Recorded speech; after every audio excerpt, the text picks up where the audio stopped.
BTech, BBA మరియు MBA కోర్సులు 15+ years experience ఫ్యాకల్టీతో పాటు placement guarantee. Kishkinda university, Ballari. మన దేశంలో ఉంటూ మన దేశ ప్రజలుగా ఉంటూ జ్యోతి మల్హోత్రా లాంటి అనేక మంది పాకిస్తాన్కి రహస్యాలు చేరవేస్తూ మన దేశం పైన కుట్ర పన్నేటువంటి ప్రయత్నం చేస్తున్నారు. దీనిలో భాగంగా ఇలాంటి స్లీపర్ సెల్స్ ఎవరైతే శత్రు దేశాలకు మన రహస్యాలు అందించేటువంటి వ్యక్తుల యొక్క పూర్తిగా వారి భరతం పట్టాలంటే కూడా చాలామంది ఇప్పటికే ఆమె అరెస్ట్ తర్వాత స్పందిస్తున్నారు. దీనికి సంబంధించి మనం మాట్లాడదాం. జ్యోతి మల్హోత్రా అరెస్ట్కి సంబంధించి కానీ మిగతా స్లీపర్ సెల్స్కి సంబంధించి కానీ ఇప్పుడు ఏరువేతలో భాగంగా పబ్లిక్ ఎలా రియాక్ట్ అవుతున్నారో కూడా తెలుసుకునేటువంటి ప్రయత్నం చేద్దాం. జ్యోతి మల్హోత్రా అనేటువంటి ఒక యూట్యూబర్, చాలా ఫేమస్, అందరూ కూడా ఒక మంచి యూట్యూబర్, 3.5 లక్షల మంది సబ్స్క్రైబర్లు ఉన్నారు, అన్ని ట్రావెల్ బ్లాగ్స్ చేస్తుంది, అందరికి ఎంటర్టైన్ చేస్తుంది అని చెప్పేసి అనుకున్నారు. కానీ వెనక ఉన్నటువంటి ఈ కోణాన్ని ఎవరు చూడలేకపోయారు. ఇప్పుడు బయటకు వచ్చినటువంటి సందర్భంలో ఏం చెప్తారు? అసలు జ్యోతి మల్హోత్రా లాంటి వాళ్ళు తీవ్రవాది కింద పరిగణించాలి. వాస్తవానికి మన భారతదేశ రహస్యాలు ఏదైతే పాకిస్తాన్కి చేరవేస్తున్నారో ఈ చేరవేసేటువంటి కోణంలో భారతదేశ అత్యున్నతమైన రహస్యాలు ఏదైతే మన సైనికులకు సంబంధించినటువంటి రహస్యాలే కావచ్చు, లేకుంటే మన దగ్గర దాచుకున్నటువంటి అణు ఆయుధాల రహస్యాలే కావచ్చు, ఇలాంటి దారుణమైన రహస్యాలను వేరే దేశాల్లో చేరవేసి వాళ్ళ దగ్గర నుంచి ఆర్థికంగా బలపడడం కోసం శత్రు దేశాలకు సహాయం చేస్తున్నటువంటి, అంతేకాకుండా మల్హోత్రా వాళ్ళనైనా సరే హైదరాబాద్లో కుట్రకు పాల్గొన్నటువంటి మిగతా ఇద్దరు దొరికారు. ఈరోజు దొరికినటువంటి సమీర్ లాంటి వాళ్ళను, సిరాజ్ సమీర్ లాంటి వాళ్ళను చాలా దారుణంగా శిక్షించాలి. ఇది దేశద్రోహం అనేది చాలా నేరం కింద పరిగణించాలి. దేశద్రోహం అనేది ఇంటి దొంగలు ఎవరు పట్టించుకునే పరిస్థితి లేదు. సో సాధారణంగా ఇప్పుడు ఇంతకుముందు ఏ విధంగా ఉండేదంటే వేరే దేశాల నుంచి వచ్చే వాళ్ళకు ఒక ఐడి లాంటివి క్రియేట్ చేసి ఉండేది. కానీ ఇప్పుడు ఎలాంటి ఐడి లేకుండా మన పౌరసత్వం వహిస్తూ మన మీద కుట్రలు పొందుతున్నారు. అంటే ఇది చాలా నేరం కింద పరిగణించాలి. దీనిపైన సీరియస్గా ఏదైతే తెలంగాణ గవర్నమెంట్ అయితే ఉంటే దొరికినటువంటి ఇద్దరు స్లీపర్ సెల్స్ అయినా అక్కడ జ్యోతి మల్హోత్రా లాంటి యూట్యూబర్ అయినా కూడా అటు కేంద్రం ఇటు రాష్ట్రం చాలా సీరియస్గా తీసుకొని పౌరులను కాపాడాలి బాధ్యత మన గవర్నమెంట్ల మీద ఉన్నది. దాన్ని చాలా సీరియస్గా పరిగణించాలని కోరు. ఒకటి, ఆమె యూట్యూబ్లో పెట్టినటువంటి వీడియోలో పెహల్గామ్కి సంబంధించిన బ్లాగ్ కూడా ఒకటి ఉంది. ఆమె పెహల్గామ్కి వెళ్ళి అక్కడ మొత్తం ప్లేసెస్లను ఎక్స్ప్లోర్ చేసి ఆ వీడియో కూడా పెట్టడం జరిగింది. ఇప్పుడు దీని మీద కూడా కొత్త అనుమానాలు వ్యక్తం అవుతున్నాయి. నిజంగా ఈమెమన్నా ఈ వీడియో వాళ్ళకు పంపించి ఉగ్రవాదులు అక్కడ రావడానికి ఏమన్నా హింట్ ఏమన్నా ఇచ్చిందా అనేటువంటి సందేహాలు కూడా వ్యక్తం అవుతున్నాయి. అంటే పెద్ద రహస్యాలు చేరవేసిన వాళ్ళు చిన్న రహస్యాలు చేరవేయడం పెద్ద సమస్య కాదు. దీని పరంగా మనం చూసుకున్నట్టయితే జ్యోతి మల్హోత్రా అనే యూట్యూబర్ ఖచ్చితంగా ఎంతో కొంతమైన సమాచారాన్ని మాత్రం చేరవేసిందని అనుకోవాలి. ఎందుకంటే అణు ఆయుధాలకు సంబంధించినటువంటి సైనిక స్థావరాలకు సంబంధించినటువంటి వీడియోలు ఇక్కడి నుంచి చేసి ఆమె పంపినప్పుడు ఇంకా ముందు ఇంకా ఆమెను వదిలేయడం వల్ల సమాజంలో ఇంకా అలాంటి వాళ్ళు ఇంకా చాలామంది, అంటే ఈమె చిన్న యూట్యూబరే కాదు, పెద్ద యూట్యూబరే కాదు, అసలు యూట్యూబరే కాదు, వాస్తవం చెప్పాలని ఆమె ఒక తీవ్రవాది కింద పరిగణించాలి.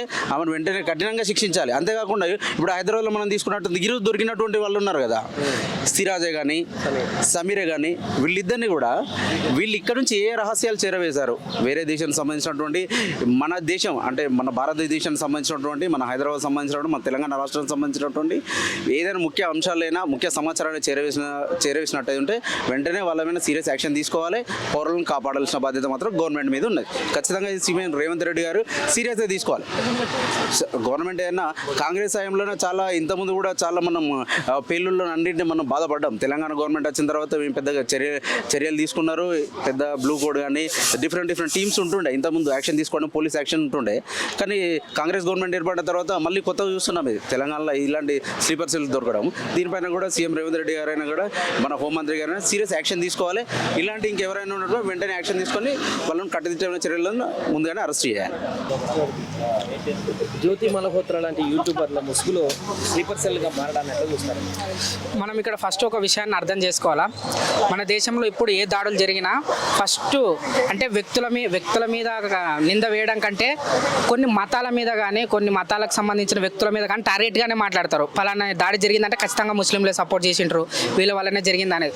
దీన్ని బట్టి అర్థం చేసుకోవాలా. అంటే ఏమున్నదంటే ఇప్పుడు దీన్ని బట్టి ఏమర్థమవుతుంది అంటే ఇంటి దొంగని ఈశ్వరుడైనా పట్టలేడు అన్నట్టు అసలు లొసుగు ఇక్కడనే ఉన్నది. ఇంకొన్ని న్యూసెస్ కూడా నేను చాలా వరకు చదవడం జరిగింది.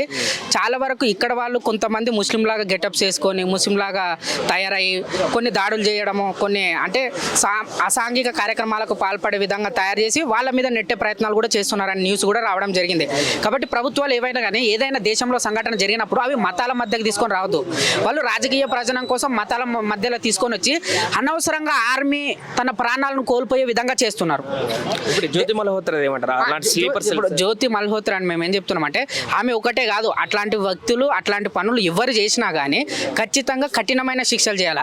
నాకు తెలిసి ఇంతకుముందు ఒక ఆయన జిఎన్ సాయిబాబా అనేట ఆయన ఏవో మావోయిస్టులతో సంబంధాలు ఉన్నాయి, ఆయన 20 ఏండ్లు అండమాన్ నికోబార్ జైల్లో పెట్టేసి ఆయన కనీసం ఆయన హ్యాండిక్యాప్డ్ అయినా కానీ ఆయన చీకటి రాని ప్రదేశంలో పెట్టారు. మళ్ళీ ఇట్లాంటి వాళ్ళని ఎట్లా స్వేచ్ఛగా వదిలేస్తారు? ఇట్లాంటి వ్యక్తులను ఖచ్చితంగా ఎన్కౌంటర్ చేసేసేయాలి. మేము చెప్పే ఫైనల్ ఏంటంటే ఎన్కౌంటర్ చేసేయాలి. రెండోది, ఏ సంఘటన జరిగినా మతాలకు ఆపాదించొద్దు. డైరెక్ట్ వారు క్రిస్టియన్ అయినా ముస్లిం అయినా హిందూ అయినా ఖచ్చితంగా వాళ్ళ మీద యాక్షన్ తీసుకోవాలి. ఈ భారతదేశం ఒక్కరిదో ఇద్దరిదో కాదు, కొన్ని రాజ్యాలుగా ఉండేది మనం భారతదేశం, అఖండ భారతదేశం ఇది దాంట్లో అందరు భాగస్వాములు. కాబట్టి తప్పు ఎవరు చేసినా క్రిస్టియన్ హిందూ ముస్లిం అనకండి, ఖచ్చితంగా వ్యక్తుల మీద చర్యలు తీసుకోండి. ప్రతి మతంలో మంచి వాళ్ళు ఉంటారు, చెడ్డ వాళ్ళు ఉంటారు. ఎలక్షన్ వచ్చినప్పుడు అన్ని మతాల దగ్గరకు పోతారు, వీళ్ళు బాగానే చేస్తారు. ఎలక్షన్ అయిపోగానే 4 సంవత్సరాల్లో ఈ ఆటలు రాజకీయ నాయకులు ఆడతారు. కాబట్టి దేశం మీద దేశభక్తి ప్రతి ఒక్కరికి ఉంటే వీళ్ళందరి మీద కూడా యాక్షన్ తీసుకోవాలి. ఖచ్చితంగా వీళ్ళని వదిలేయద్దు. ఇప్పుడు దొరికిన స్లీపర్ సెల్స్ దేశవ్యాప్తంగా దగ్గర 12 మంది ఉన్నారు. మొత్తం యువకులే కనిపిస్తున్నారు. ఎందుకు వీళ్ళు ఆ ట్రాప్లోకి వెళ్తున్నారు? స్లీపర్ సెల్స్ గా మారాల్సిన అవసరం ఎందుకు వస్తుంది? ఇప్పుడు ఏమంటే పని లేని మంగళి పిల్లిదేదో చేసిండు అన్నట్టు యూత్కి ఏం పని లేకుండా పోయింది. రాజకీయ నాయకులు వాళ్ళు సంపాదించుకునే బిజీలో వాళ్ళు ఉన్నారు. యూత్కి ఏం పని లేదు. ఎంతవరకు ఉన్న సోషల్ మీడియా వాడుతూ యూట్యూబ్, ఫేస్బుక్, ఇన్స్టాగ్రామ్ రీల్స్ చూసుకుంటే యూత్ ఖాళీగా ఉన్నప్పుడు నీకు ఎట్లాంటి ఆలోచనలు వస్తాయి? డబ్బు సంపాదించాలంటే ఏమన్నా చేయొచ్చు, ఏమన్నా చేయాలి అనే పరిస్థితి వస్తుంది. ఆ సిచ్యువేషన్ పొలిటికల్ లీడర్స్ మనకు క్రియేట్ చేశారు. కాబట్టి యూత్ ఏం చేయాలో అర్థం కాక ఈ పనులు చేసుకుంటున్నారు. సో స్లీపర్ సెల్స్, ఇప్పుడు మనకు దొరికినటువంటి స్లీపర్ సెల్స్ వాళ్ళ గురించి ఏం చెప్తారు? పక్క దేశాల్లో ఉండి పక్క దేశాలకు సపోర్ట్ చేసేటువంటి వీళ్ళు వైరస్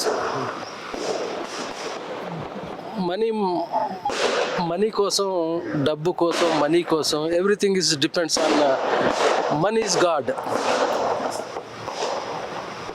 ఈ మనీ కోసం ఎలాంటి క్యారెక్టర్స్ అయినా చేంజ్ అయిపోతాయని ఇంటెలిజెన్స్ రిపోర్ట్. అంటే డబ్బు కోసం నేను 100 కోట్లు ఇస్తాను, 1000 crores ఇస్తాను. సో వరల్డ్ మొత్తాన్ని దాన్ని ఏమంటారు, వైరస్ క్రియేట్ చేయమంటే చేస్తారు. అంటే డబ్బు కోసం ఇక్కడ ఎన్ని ప్రాణాలు పోతున్నాయి, ఇది ఎంత మానవత్వం పోతుంది, ఎన్ని ప్రాణాలు పోతున్నాయి అనే సంగతి ఎవరికి వాళ్ళంతా పట్టించుకోరు. మనకు డబ్బులు వస్తున్నాయి. Money is God, money is power, money is atomic bomb. అన్నిటికంటే పవర్ఫుల్ ఎథిక్స్, హ్యుమానిటీ, ఈ అన్నిటికంటే పవర్ఫుల్ మనీ. సుమన్ టీవీలో మీ పర్సనల్ అండ్ బిజినెస్ ప్రమోషన్స్ కోసం కింది నెంబర్కి కాంటాక్ట్ చేయండి.